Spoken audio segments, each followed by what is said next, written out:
Why ISIS pushing up on the land, these terror cell organizations. Administration, 40,000 ISIS and Al Qaeda workers and soldiers infiltrated the border.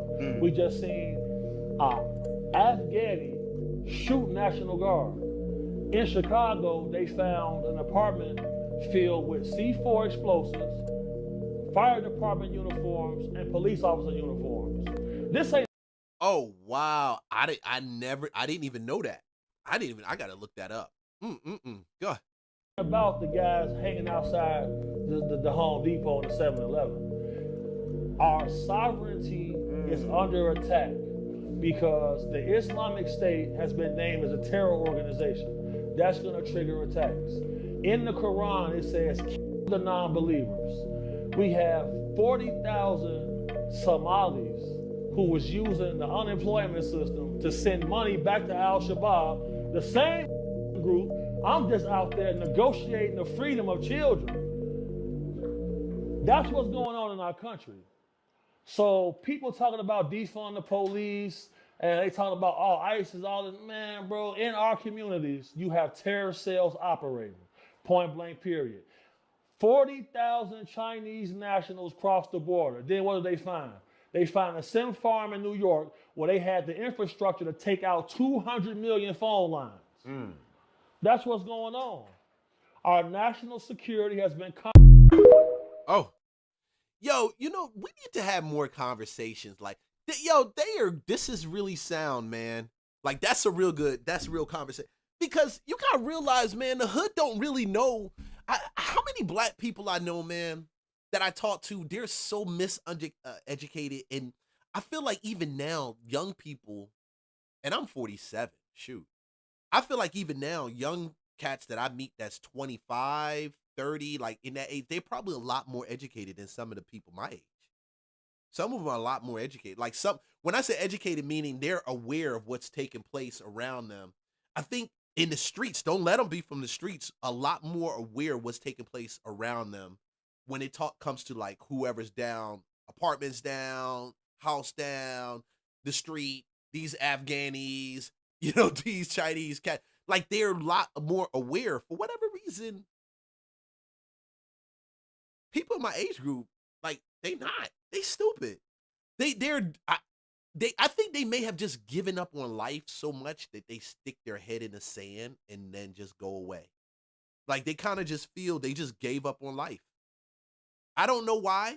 I don't understand.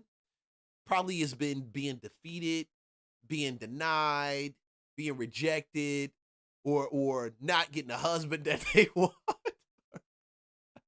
not getting the girl that they want, dealing with weight problems, stress, money, all that shit. They try to throw that shit at you. I'm telling you, that's the whole. I remember one time I was messing with this. I had a business partner, and I called myself trying to pledge his frat that he was in. He was a fraternity. I called myself, and I got through the first part of it. And I didn't know it was all these different parts to it. I said, oh, this is bullshit. I had to really go and reject it, repent, and walk away. I said, Lord, I denounce this Kappa Alpha Psi thing right now. I mean, I had to. But dude, dealing with him was so stressful. It's so he was just so stressful. Just an energy drainer. And we had that like in our like people that are our age that are just energy drainers. They're just stressful. And when you try to go through life and then you find out that all of that stuff is draining your stress and making you stressful. And I see them because I be at the gym. I be sleeping good at night. I be eating good. My wife, she cook good. She got me right. She know how to cook.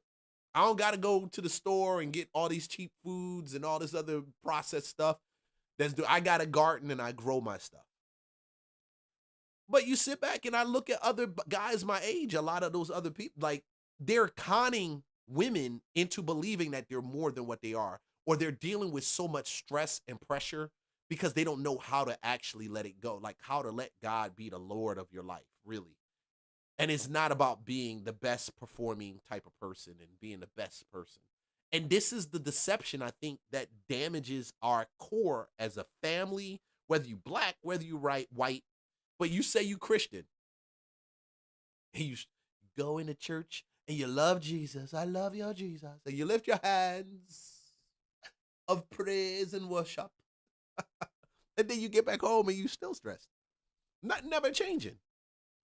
Because it's a fairy tale, bro. They teaching you fairy tales. They're not teaching you the truth. They're not teaching you the truth.